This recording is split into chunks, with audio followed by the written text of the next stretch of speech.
نہ منصب سے غرض نہ خواہش جاگیر رکھتے ہیں، نہ منصب سے غرض نہ خواہش جاگیر رکھتے ہیں، جو رکھتے ہیں تو عشق روضہ شبیر رکھتے ہیں،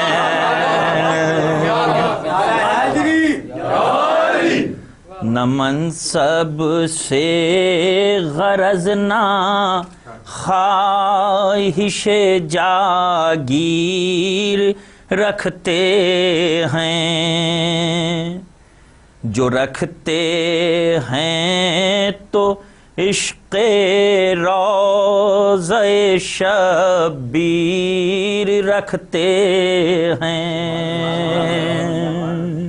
دوسرا مطلب ہدیہ سماعت کر رہا ہوں۔ اور خیال زلف روئے حضرت شبیر رکھتے ہیں، خیال زلف روئے حضرت شبیر رکھتے ہیں، ہم اپنی چشم میں دن رات کی تصویر رکھتے ہیں، ہم اپنی چشم میں دن رات کی تصویر رکھتے ہیں، اور شب ہفت تم سے ہے غیظ و غضب عباس غازی کو، شب ہفت تم سے ہے غیظ و غضب عباس غازی کو، نہ کاندھے سے سپر نہ ہاتھ سے شمشیر رکھتے ہیں، نہ کاندھے سے سپر نہ ہاتھ سے شمشیر رکھتے ہیں۔ شعر سماعت۔ بسم اللہ الرحمن الرحیم۔ تمام تعریفیں اللہ کے لیے، درود اور سلام محمد اور آل محمد۔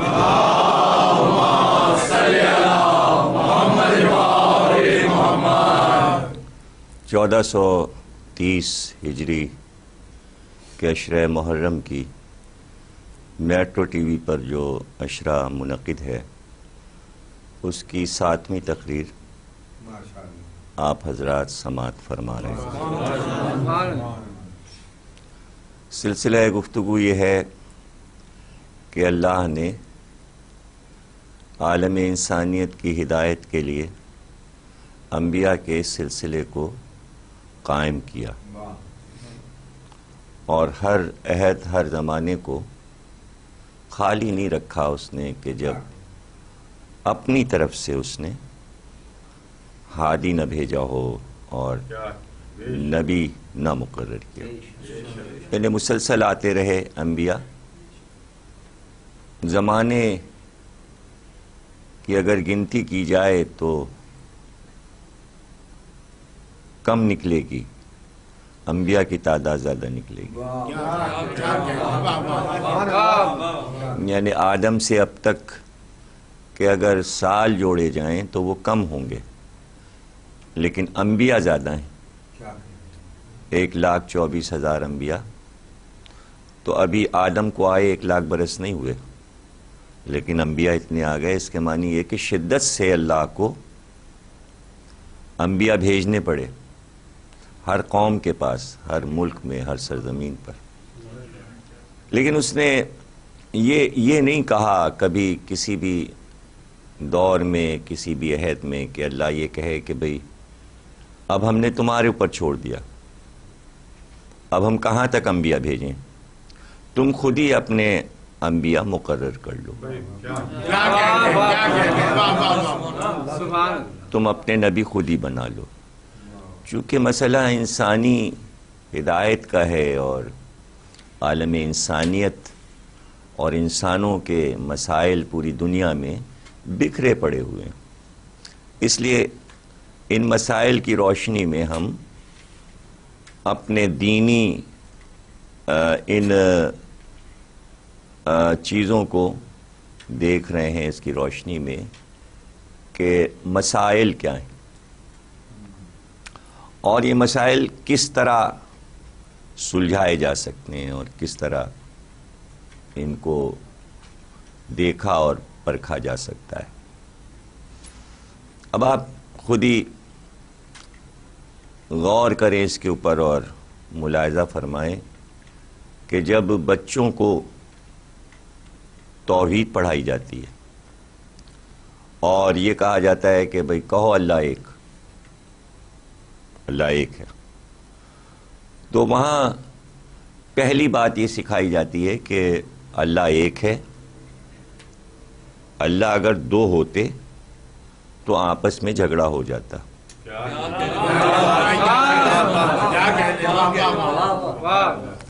دیکھیے توحید کو یہاں سے سکھاتے ہیں بچے کو کہ اللہ ایک ہے، اگر اللہ کئی ہوتے، اللہ دو ہوتے تو آپس میں جھگڑا ہو جاتا اور نظام دنیا تباہ و برباد ہو جاتا۔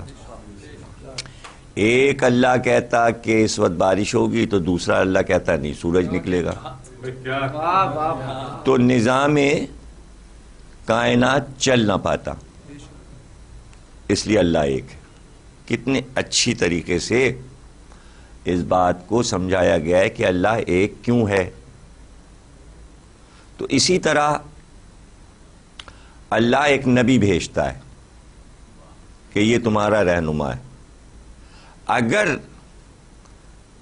بندوں کے ہاتھ میں یہ انتظام دے دیتا کہ تم اپنا نبی چن لو تو اس کے نتائج کیا ہوتے؟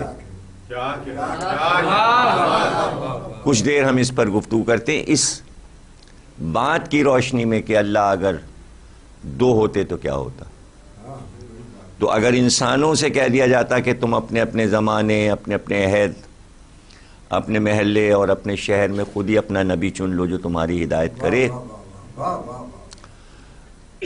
تو اس کو آپ یوں سمجھ لیجئے کہ آج کے دور میں، آج کے زمانے میں، ہر ملک میں، ہر قوم میں، ہر شہر میں یہ قاعدہ ہے کہ اس طرح کا مرحلہ جہاں پر آتا ہے کہ کسی عہدے دار کو، کسی منصب دار کو چننا ہو تو اس کا طریقہ کار یہ ہوتا ہے کہ فلاں صاحب ہیں لیکن فلاں صاحب بھی ہیں، تو اب ظاہر ہے کہ اس کا طریقہ کار یہ ہو کہ بھئی یہ بھی ہیں امیدوار اور یہ بھی ہیں امیدوار، تو یا تو قرآن اندازی کرا لی جائے یا ہاتھ اٹھوا لیے جائیں کہ ان کی طرف کتنے لوگ ہیں اور ان کی طرف کتنے لوگ ہیں، یا ووٹ ڈلوا لیے جائیں۔ اس کا نام رکھا ہے دنیا والوں نے جمہوریت، عوامی حکومت، عوامی نظریہ، کہ بھئی عوام میں سے چن لیا اور کس کی طرف زیادہ لوگ ہیں اور کس کی طرف کم ہیں، لیکن اس کے نتائج یہ ہوتے ہیں کہ جس کی طرف لوگ زیادہ ہیں اکثریت سے وہ چن لیا جاتا ہے، تو اب دوسرے جو ہیں وہ اپوزیشن کہلاتے ہیں۔ اب ان کے دل میں تو یہ بیٹھی جاتی ہے کہ ہم نہیں چنے گئے اور ایک طریقے کی بددلی پیدا ہو جاتی ہے دل میں، کوئی خوشی اور مسرت تو انہیں ہوتی نہیں کہ یہ چن لیا گیا، ہمارے آدمی کم تھے، پھر وہ دوسری بار پھر کوشش کرتے ہیں کہ ہم ان کے مقابل میں۔ تو یہی تو ہوتا ہے دنیا میں۔ اگر اللہ یہ کہہ دیتا کہ تم اپنے زمانے کا نبی خود چن لو، انتخاب کر لو، تو ظاہر ہے کہ انسان جمع ہوتے اور کہتے کہ بھئی اس کو نبی بنا لو، تو دوسری پارٹی کہتی کہ ہمارا والا نبی بناؤ، تو پتہ چلا نظام نبوت نہیں چل سکتا.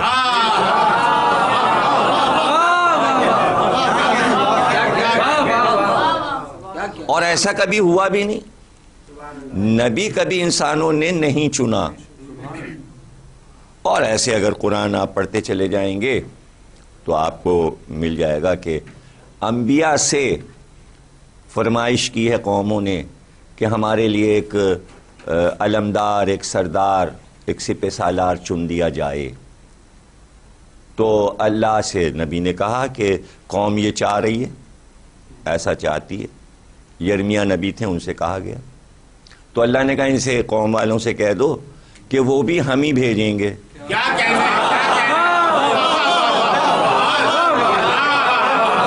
وہ بھی ہم ہی بھیجیں گے، لیکن اس کی ہم پہچان بتائے دیتے ہیں. پہچان یہ ہوگی کہ اس کے پاس دو طاقتیں ہوں گی، ایک علم ہوگا اور ایک جسم ہوگا. علم والجسم، ایک علم ہوگا یعنی وہ عالم ہوگا، جسم یعنی اس کے پاس شجاعت ہوگی.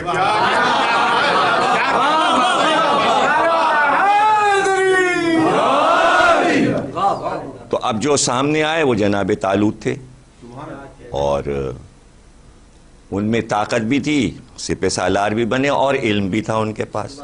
تو اب ایک فارمولہ قرآن نے دے دیا کہ علم اور جسم ہونا ضروری ہے جسے علمدار یا سپہ سالار بنایا جائے. لیکن انسان اسے بھی نہیں چن سکتے.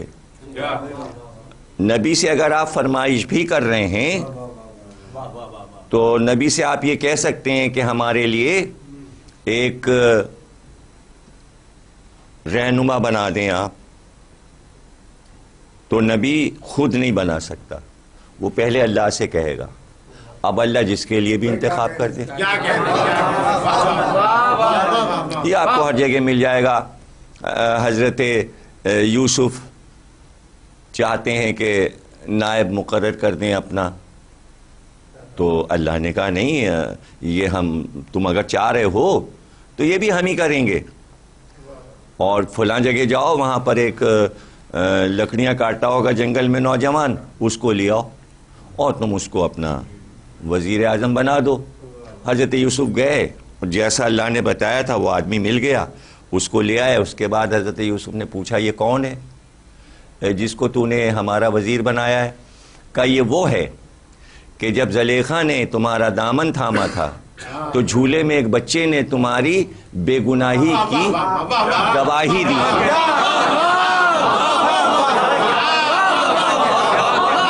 یہ وہ بچہ. تو جو بچپن میں نبی کی عصمت اور نبوت کی گواہی دے وہی وزیر بنتا ہے نبی کا.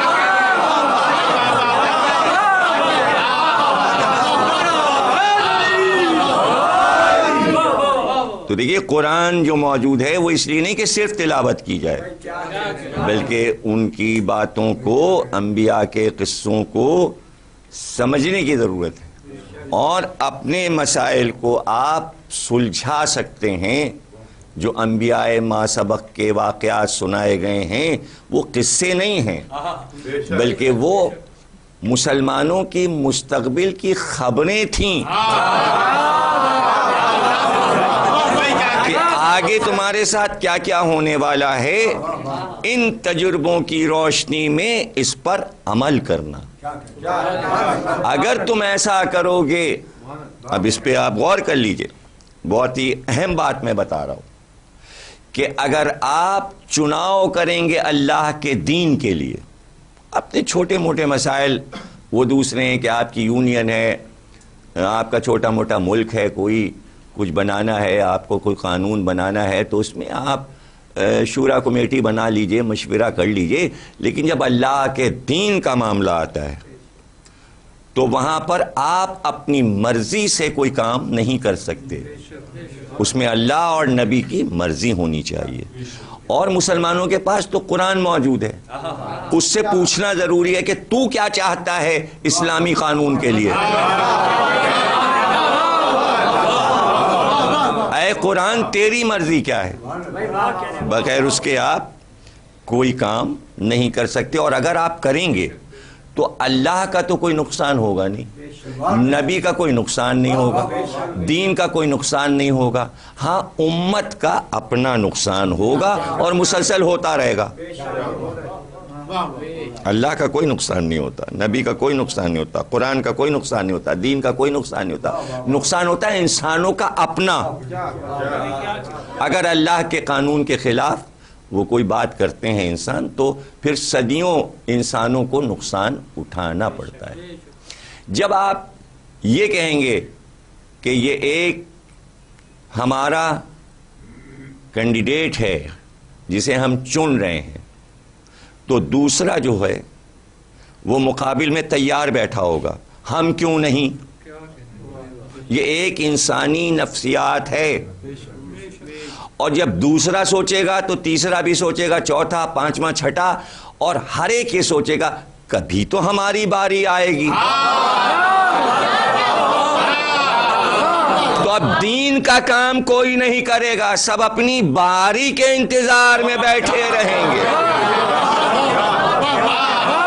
اب ہمارا نمبر آنے والا ہے، اب ہمارا نمبر آنے والا ہے، اب ہمارا نمبر آنے والا ہے. اور سب سے اہم بات آپ کو بتا دوں، جمہوریت تو پورے دنیا کی ہم سب کے سامنے ہے، ہم بھی دیکھ رہے ہیں، آپ بھی دیکھ رہے ہیں، سب کے سامنے ہے جمہوریت. تو ہوتا کیا ہے، ادھر پارٹی جیتی اور انہوں نے ابھی اپنا پورا انتظام بھی نہیں ختم کیا، ابھی منسٹریاں نہیں بانٹیں، ابھی فائلیں نہیں کھولیں، ابھی قانون جو ہے وہ پورا مکمل ہوا نہیں ہے. ایک طرف عدلیہ کا مسئلہ ہے، ایک طرف اپنے دارالحکومت کے مسائل ہیں، داخلہ مسائل ہیں، خارجہ مسائل ہیں. ابھی انہیں سب سجا بنا رہے ہیں کہ وہاں عوام میں شور ہو گیا، ہٹاؤ ہٹاؤ ہٹاؤ ہٹاؤ، فیل ہو گئی حکومت، فیل ہو گئی، فیل ہو گئی. یہ امریکہ میں بھی ہوتا ہے، یہ لندن میں بھی ہوتا ہے، یہ انڈونیشیا میں بھی ہوتا ہے، یہ ملائیشیا میں بھی ہوتا ہے، یہ پاکستان میں بھی ہوتا ہے، یہ ہندوستان میں بھی ہوتا ہے. ہٹاؤ ہٹاؤ ہٹاؤ ہٹاؤ ہٹاؤ، دوسرا لاؤ. تو وہ شور کون کر رہا ہوتا ہے کہ ہٹاؤ ہٹاؤ دوسرا لاؤ؟ کہ جو انتظار میں بیٹھے تھے کہ اب ہماری باری ہے. اسی لیے ٹائم مقرر کرنا پڑتا ہے. 5 سال کے لیے آئے ہیں، مطلب یہ 5 سال تک ہمیں پریشان نہ کیجیے گا، کر لینے دیجیے گا. لیکن وہ ابھی 2.5 سال سے ہی شور مچانا شروع کر دیتے ہیں کہ اتنا پریشان کرو کہ 5 سے آگے نہ بڑھ جائے، 8 سال نہ کر دے، 10 سال نہ کر دے. تو کبھی کبھی ایسا بھی ہوتا ہے کہ عدلیہ پکار کے کہہ دیتی ہے ہم نے معزول کیا، انتظام صحیح نہیں تھا. پتہ چلا جب آپ خود چنیں گے اپنے رہنما اور لیڈر کو تو آپ کو یہ بھی حق ہے کہ اس کو ہٹا دو، دھکا دے دو، معزول کر دو. لیکن اللہ جب اپنا حاضی مقرر کر کے بھیجتا ہے کبھی اسے معزول نہیں کرتا.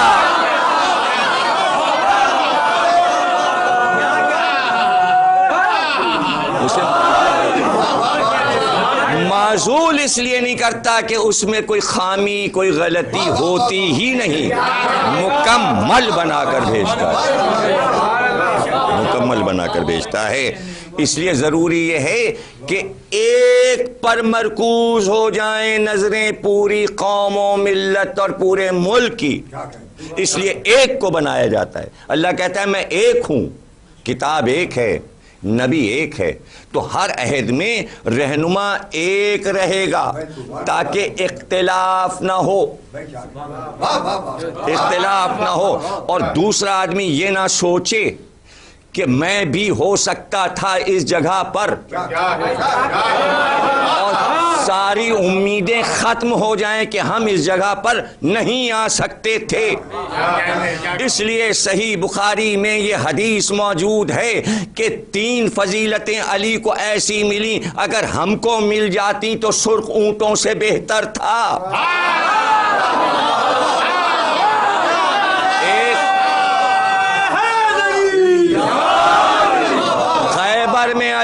علم مل گیا، فاطمہ زہرا سے علی کی شادی ہو گئی، مباہلے میں رسول علی کو نفس کی جگہ لے گئے۔ کاش ان تینوں مقامات پر ہم لوگ ہوتے، لیکن نہیں ہو سکتے، اس لیے کہ واقعہ ہو چکا۔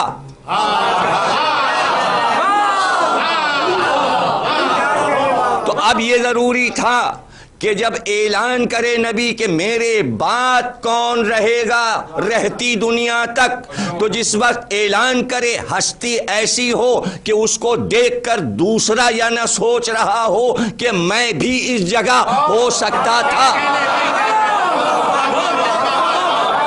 اس لیے رسول اللہ نے کہا من کنت مولا ہو فہذا علی مولا، یعنی مولا کوئی دوسرا بن ہی نہیں۔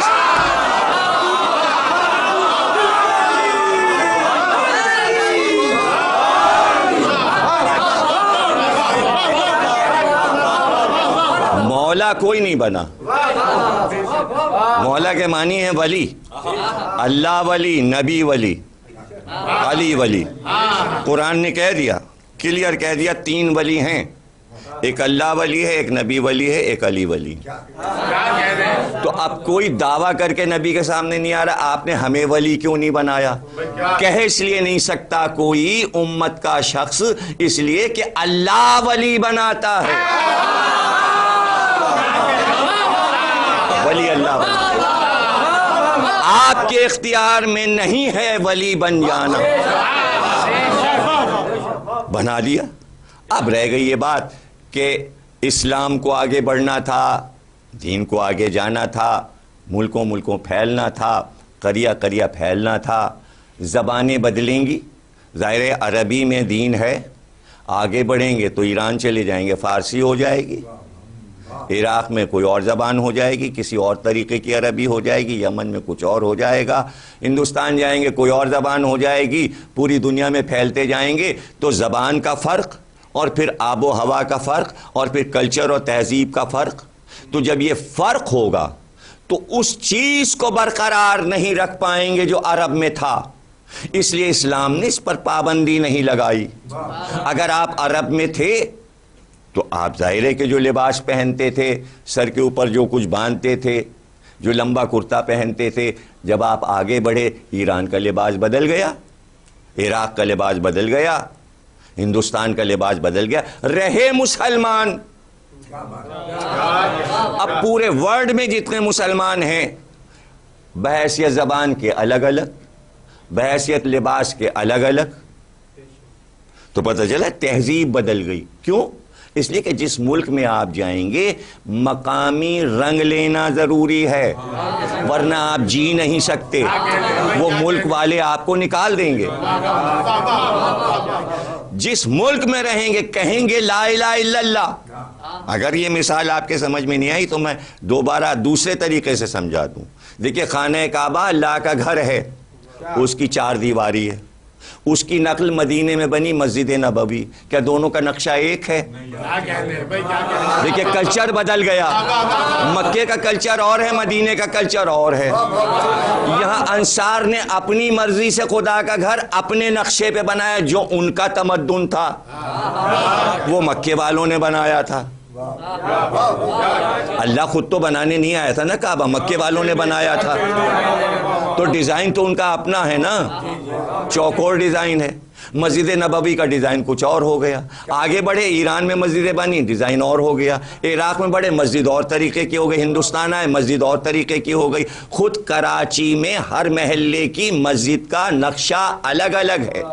کیا مسجد فیصل اور کورنگی کی مسجد ایک طرح کی ہے؟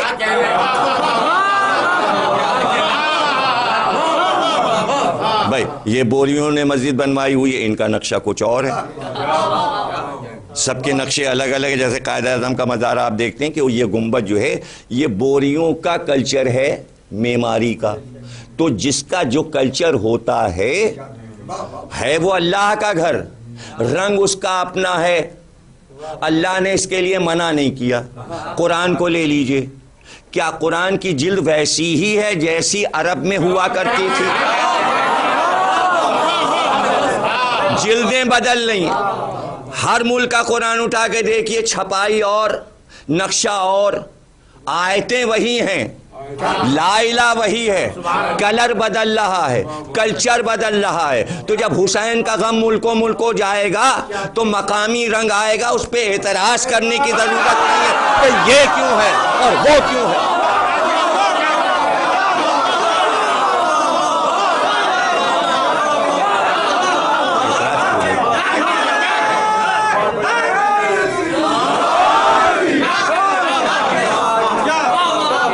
اس میں کیا بات ہو گئی؟ لباس الگ الگ ہیں, رنگ الگ الگ ہیں, ماتم کے طریقے الگ الگ ہیں, مجلس کے طریقے, کہہ سب یا حسین رہے ہیں, چاہے عرب والے ہوں, عراق والے ہوں, ایران والے ہوں, ہندوستان والے ہوں, پاکستان والے ہوں, یمن والے ہوں, مسقط والے ہوں, بیروت والے ہوں, کویت والے ہوں, کہہ سب یا حسین رہے. طریقے سب کے الگ الگ ہیں, اس لیے کہ مقامی رنگ لینا ضروری تھا. تو جب ہندوستان میں عزاداری ہوگی, جو وہاں کا مقامی رنگ ہوگا وہ غم حسین میں شامل ہو جائے گا.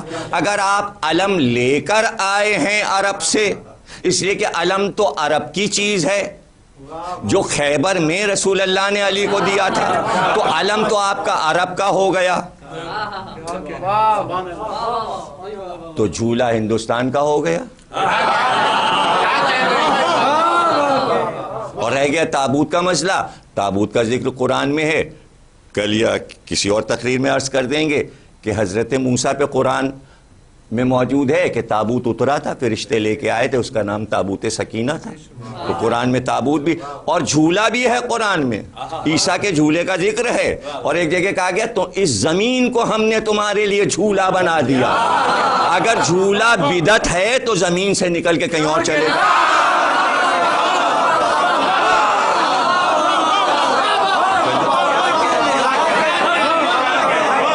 یہ زمین جھولا ہے.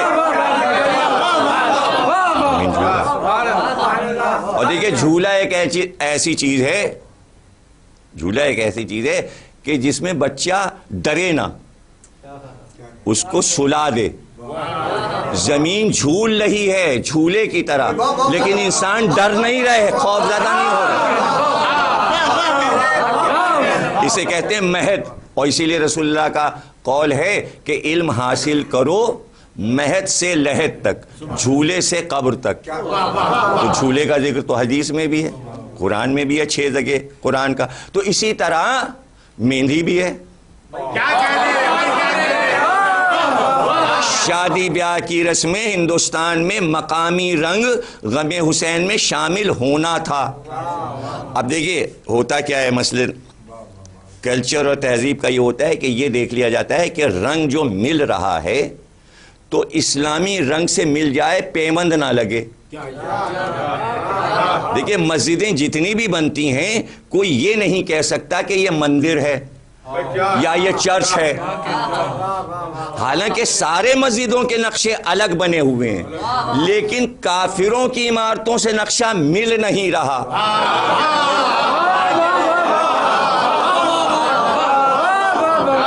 یعنی ہر مسجد میں توحید کی گواہی موجود ہے, مندر کا نقشہ اور ہے. گرو مندر ہے نا یہاں موجود ہے, دیکھ لیجئے آپ کتنے مندر ہیں. یا بندر روڈ پہ بھی مندر ہیں, ان کو جا کے دیکھ لیجئے. مندر سے کوئی مسجد نہیں ملتی. اور یہاں گرجا بھی بھرے پڑے ہیں کراچی میں, ملا لیجئے مسجد کا نقشہ اور گرجا کا اور. پتہ چلا خانہ کعبہ سے اگر نہیں ملتی ساری مسجدیں نقشے میں, تو مندر اور چرچ سے بھی نہیں ملتی. اس کے معنی یہ کہ اسلامی رنگ اس میں نمایاں ہے. تو اگر مہندی آ گئی ہے غم حسین میں, مہندی قاسم, تو دیکھنا یہ ہے کہ اگر آیا ہے ہندو کلچر تو اس کا رنگ اسلام سے مل رہا ہے یا نہیں. اب ہم نے رنگ ملا کر دیکھا تو پتہ چلا مہندی بظاہر سبز ہوتی ہے اور جب چڑھتی ہے تو سرخ ہوتی ہے. تو اسلام میں دونوں رنگ موجود ہیں. حسن نے کہا تھا مجھے سبز پسند ہے, حسین نے کہا تھا سرخ پسند ہے. دیکھیں رنگ مل گیا, رنگ مل گیا. دنیا میں ایک شجر ہے جس کو نہیں ہے چین, دنیا میں ایک شجر ہے جس کو نہیں ہے چین، ظاہر غم حسن ہے تو باطن غم حسین۔ اب یہ نظر میں آ گئی۔ اچھا اب رہ گیا یہ کہ جیسے ہمارے شہریار بھائی نے ایک جملہ ہماری تقریر کا یاد دلایا، پچھلے سال کا شاید جملہ ہے، میں نے عرض کیا تھا کہ بھائی نہ ہو مہندی، حالانکہ عراق میں آپ چلے جائیے، عرب میں مہندی موجود ہے اور تاریخ میں مہندی کا ذکر ہے۔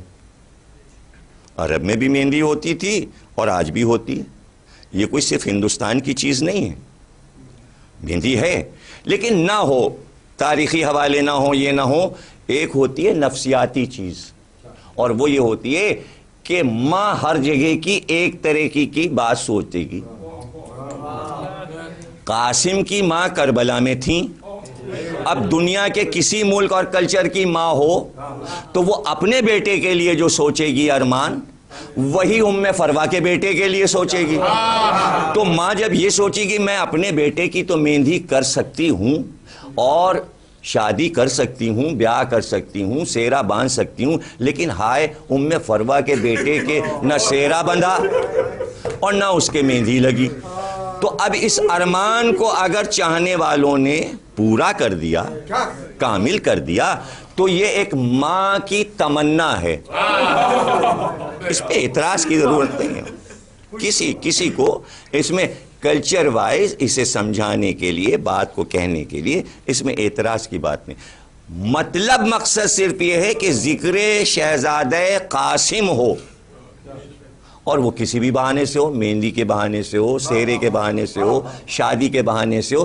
بتانا صرف یہ ہے کہ 14 سال کا ایک بچہ اور جو یتیم ہے، جس کا باپ مر چکا ہے،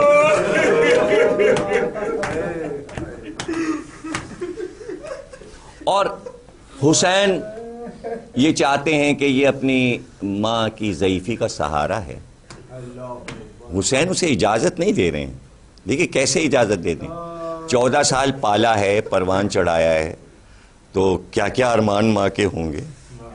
اور قاسم ہیں کہ بے قرار ہیں، اس لیے کہ علی کے پوتے ہیں، حسن کے بیٹے ہیں، شجاعت ہے، میدان جنگ سامنے لڑنا چاہتے ہیں، جا کے چچا پہ قربان ہونا چاہتے ہیں۔ اور حسین ہیں کہ بار بار منع کر دیتے ہیں، قاسم ہم تمہیں اجازت نہیں دیں گے۔ اور اتنی محبت چچا سے بھتیجا کرتا ہے، اور خود حسین نے پالا ہے گود میں بیٹے کی طرح، اور ہمیشہ یہ کہا کہ علی اکبر سے تمہیں ہم نے کم نہیں سمجھا ہے قاسم، تمہاری خواہش پہلے پوری کی ہے، علی اکبر کی بعد میں، اس لیے کہ یتیم ہے۔ اور چونکہ قرآن میں، حدیث میں، رسول اللہ کی حدیثوں میں یتیم کے لیے بڑی تاکید ہے کہ اس کا خیال رکھو، اس کا خیال رکھو، یتیم کی پرورش کرو، اس کی خاطرداری کرو۔ تو حسین تو اپنے نانا کے دین پر مکمل عامل ہیں، اور یتیم بھتیجا بار بار اجازت مانگ رہا ہے اور حسین اجازت نہیں دیتے۔ تو ایسے میں قاسم نے جب یہ دیکھا کہ چچا اجازت نہیں دیتے، تو جہاں امام حسین تشریف فرما تھے وہیں زمین پہ قاسم گھٹنے ٹیک کے بیٹھ گئے، اور امام حسین کے دونوں ہاتھوں کو لے کے چومنے لگے، ہاتھوں کو بوسے دینے لگے، ہاتھوں کو بوسے دیتے دیتے پیروں کو بوسے دینے لگے، اور جتنی بار چومتے تھے ہاتھوں کو اور پیروں کو کہتے تھے چچا ہمیں میدان جنگ میں جانے دیجیے، ہمیں اجازت دے دیجیے میدان جنگ کی۔ لیکن امام حسین آنسو بہہ رہے ہیں لیکن اجازت نہیں دیتے۔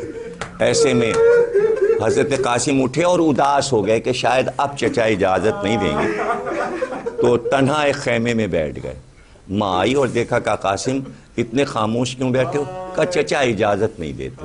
تو بے اختیار حضرت فروا نے کہا قاسم، باپ نے مرتے وقت تمہارے بازو پر ایک تعویذ باندھا تھا، ذرا اسے کھول کے دیکھو، اس لیے کہ تمہارے باپ نے کہا تھا جب مصیبت کا کوئی دن پڑے تو اسے کھول کے پڑھ لینا۔ اب جو قاسم نے اسے کھولا تو وہ امام حسن کا خط تھا، اس میں لکھا تھا بیٹا کربلا میں نہیں ہوں گا، 61 ہجری میں مصیبت کا دن ہوگا تم اپنی جان میری طرف سے حسین پر فدا کر. بس اس کو پڑھتے ہی قاسم کے چہرے پر جو خوشی آئی اور وہ خط لیے ہوئے امام حسین کے پاس آئے تو بھائی کی تحریر پڑھ کر رونے لگے اور بے اختیار قاسم سے لپٹ گئے. ہاتھ کو تھاما، خیمے میں آئے اور حضرت زینب کو دیکھ کر کہا اب تو قاسم کو رخصت کرنا ہے، اس لیے کہ حسن کی وصیت کو مکمل کرنا. یہ کہہ کر کہا زینب بچے کے کپڑے لاؤ، اس کے خصوصی کپڑے لاؤ. کپڑے لائے گئے، حضرت قاسم کو سجایا گیا. اب جو سجایا تو حضرت زینب نے کہا کسی جانے والے مجاہد کو آپ نے اس طرح نہیں سجایا. تو کہا ہم نے قاسم کو دولہا بنا دیا تاکہ دل بھر کے دیکھ لو. امامہ اس طرح باندھا کہ دونوں طرف شملے لٹکا دیے، سینے سے لگایا اور یہ جملہ کہا قاسم تم اپنے پیروں سے چل کے اپنی قبر کی طرف جا رہے ہو، موت کی طرف جا رہے ہو. یہ کہہ کے رخصت کر دیا. قاسم گئے، جنگ کی. عباس بھی لڑائی دیکھ رہے تھے، علی اکبر بھی. بہت شجاعت سے قاسم لڑے.